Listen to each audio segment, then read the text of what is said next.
अगला नाम मेरे को अरशद तारड़।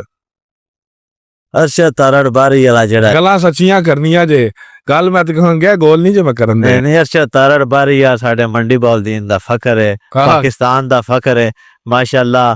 पाकिस्तान तो बाहर भी हो साडे मुल्क दा साडे जिले दा अपने पिंड बारी दा नाम रोशन कर रहा है। और जट उत्थे भी हुक्का बका के रखदा है, खुस्सा पा के रखदा है, अपनी साडी जिहड़ी सकाफत है उसनूं उजागर कर रहा है। गोरियां कालियां नूं लताड़ी आउंदा है, जेड़ा सामने आउंदा है जट सट मार के हुण मुद्दियां कर रहा है। और मेरा बड़ा प्यारा शागिर्द है, बड़ा ताबेदार है माशाअल्लाह। स्टार्ट विच असीं उसनूं बड़ा प्रमोट कीता है ते हुण माशाअल्लाह वो सन प्रमोट करदा है।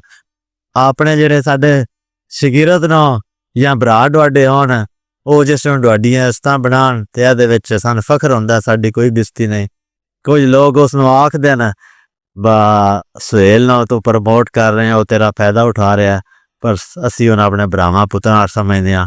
ਅਗਰ ਉਹਦੀ ਵਜ੍ਹਾ ਤੋਂ ਸਾਨੂੰ ਫਾਇਦਾ ਹੋ ਰਿਹਾ ਹੈ ਜਾਂ ਸਾਡੀ ਇੱਜ਼ਤ ਵੱਧ ਰਹੀ ਹੈ ਤੇ ਅਸੀਂ ਇਹਦੇ ਵਿੱਚ ਆਪਣੀ ਬਿਸਤੀ ਨਹੀਂ ਮਹਿਸੂਸ ਕਰਦੇ, ਅਸੀਂ ਫਖਰ ਮਹਿਸੂਸ ਕਰਦੇ ਹਾਂ। ਪਹਿਲਵਾਨ ਇਹਸਾਨ ਨਾਂ ਦਾ ਨਾ ਮੇਰਾ ਦੋਸਤ ਹੈ ਕਾਲੇ ਗੁਜਰਾਂ ਦਾ, ਤੇ ਮੈਂ ਉਹਨਾਂ ਕੋਲ ਗਿਆ ਨਾ ਤੇ ਉਹਨਾਂ ਮੈਨੂੰ ਮਾਲਾ ਪਵਾਈ। ਉਹ ਲੈਣਾ ਸ਼ੋਹਰਤ ਵਗੈਰਾ ਕੋਈ ਨਹੀਂ ਸੀ, ਮੀਡੀਆ ਦੀ ਫੀਲਡ ਤੋਂ ਤਾਲੁਕ ਕੋਈ ਨਹੀਂ ਸੀ, ਤਾਂ ਮੈਨੂੰ ਪਵਾਉਣ ਲੱਗੇ ਨਾ ਤਾਂ ਮੈਂ ਚੱਕ ਗਿਆ।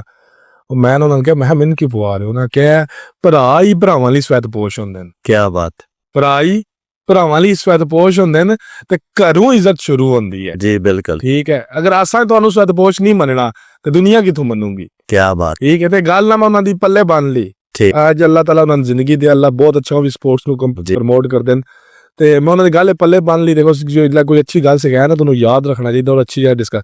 ਉਹਨਾਂ ਕਿਹਾ ਕਿ ਭਰਾ ਹੀ ਭਰਾਵਾਂ ਲਈ ਸਵੈਤਪੋਸ਼ ਹੁੰਦੇ ਨੇ, ਉਹ ਇੱਜ਼ਤ ਵਧਾਉਂਦੇ ਨੇ। ਤੇ ਕੋਈ ਮਹਿਣਾ ਹੀ ਨਹੀਂ, ਮੇਰੀ ਵਜ੍ਹਾ ਤੋਂ ਤੁਹਾਡੀ ਬਣੇ ਜਾਂ ਤੁਹਾਡੀ ਵਜ੍ਹਾ ਤੋਂ ਸਾਡੀ ਬਣੇ, ਦੋਵਾਂ ਲਈ ਇੱਜ਼ਤ ਹੈ ਬੇਸ਼ੱਕ। ਔਰ ਅੱਲਾਹ ਇਸੇ ਤਰ੍ਹਾਂ ਹੀ ਰੱਖੇ।